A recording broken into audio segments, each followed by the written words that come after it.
O transporte coletivo urbano de Curitiba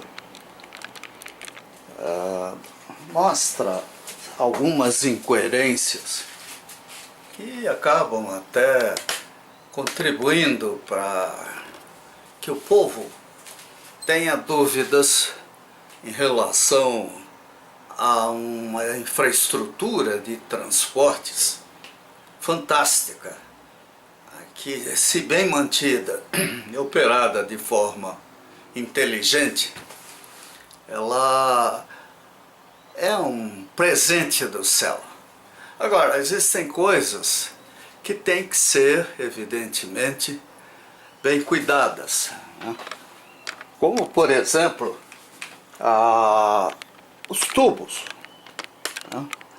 É óbvio que o tamanho dos tubos, esses tubinhos, eles já significam uma limitação para o sistema. Estamos falando aí em substituir os ônibus por tais de busões aí, os maiores, super-ônibus. O pessoal gosta desses superlativos. Bem, quanto maior o ônibus, pior a frequência. Porque um ônibus pequeno, se o ônibus é articulado, você é obrigado a ter uma quantidade de ônibus maiores.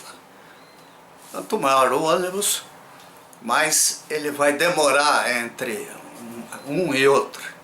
E aí, o pessoal vai se amontoar nos tubinhos, né? São coisas que têm que ser pensadas. Como é que fica o cobrador, a segurança, atravessar a rua, né? É um risco atravessar a canaleta, atravessar as vias lentas. O pedestre em Curitiba é submetido a todo tipo de constrangimento. Felizmente, os sapatos evoluíram, então agora são mais antiderrapantes, tem algumas vantagens. Mas enxergar, ouvir, perceber a aproximação de ônibus, bicicleta, ambulância, carro de polícia, cachorro, é complicado. E o pior, né? É quando você sai do tubinho que vai atravessar para pegar uma calçada, ainda vem muitas vezes motorista que se irrita em ver alguém na frente impondo a esse pintacudo aí um atraso. As lombadas, o controle de velocidade é precário. Mas e o transporte coletivo, né? Ainda hoje, aqui na República Argentina, na Dom Pedro I, eu vi um montão de gente correndo em relação ao tubo. Até no início, de uma maneira até ingênua, pensei que eram atletas aí, ou pessoas querendo aproveitar para correr um pouco. Está cheio de academia aqui por perto. Mas aí não parava de vir gente e percebi que mais adiante, ali perto do Angelone, por ali, tinha um ônibus parado.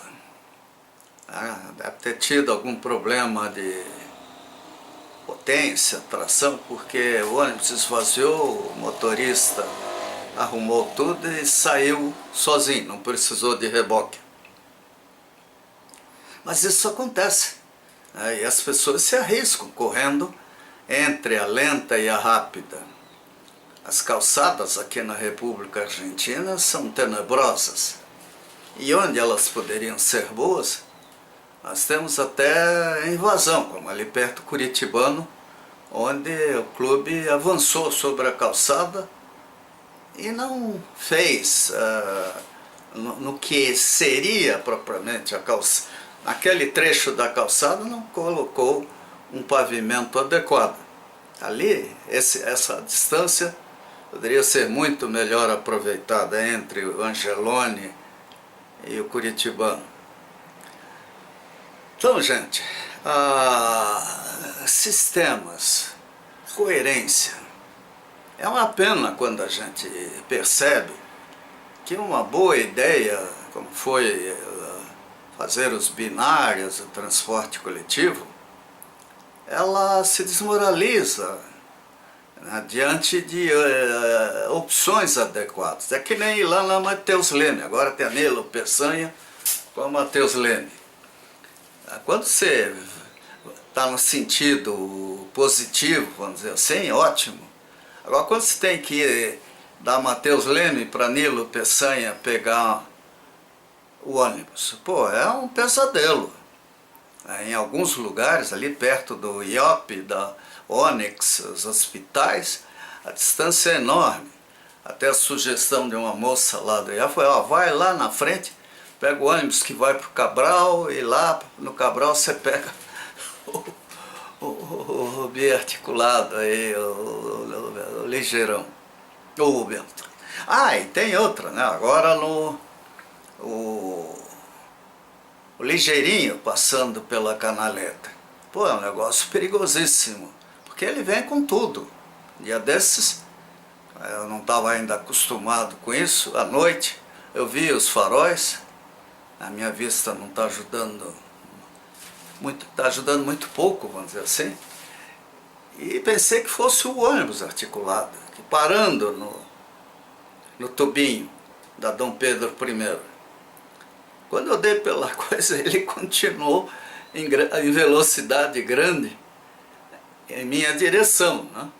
Felizmente eu percebi isso e tive tempo de sair da frente, porque um ônibus não freia, não para instantaneamente. Ele precisa de espaço para parar, e esse espaço é grande. A energia acumulada por um veículo é proporcional ao quadrado da velocidade e diretamente proporcional ao peso, à massa. Quer dizer, o peso é uma força em direção ao centro da Terra, mas ele é proporcional à massa. Então, essas coisas que a engenharia explica com perfeição, atrito estático, atrito dinâmico, né? Capacidade, escoamento, no caso do asfalto, que não é feito, ou pelo menos não tem sido colocado para... Tem que ver a capacidade do asfalto para o peso por eixo do ônibus. A canaleta não é concretada, é asfaltada, né? Isso é muito ruim. E algumas esquinas são tremendamente perigosas. Deveriam até ter cancela para o ônibus passar. E tal é a violência, porque a população está envelhecendo, a quantidade de pessoas com deficiência aumenta. Gente que é de fora, não está acostumada com o nosso sistema, aparece aí todos os dias. Curitiba quer ser uma cidade turística. Isso aqui não pode se transformar num açougue. E uma pessoa, uma criança morta, atropelada, esmagada, é muita coisa. A gente está tão acostumado com a violência que parece que os números são só números. A gente esquece que quando acontece um acidente, o sofrimento que isso provoca é muito grande. E o prejuízo é grande, né? Está vendo?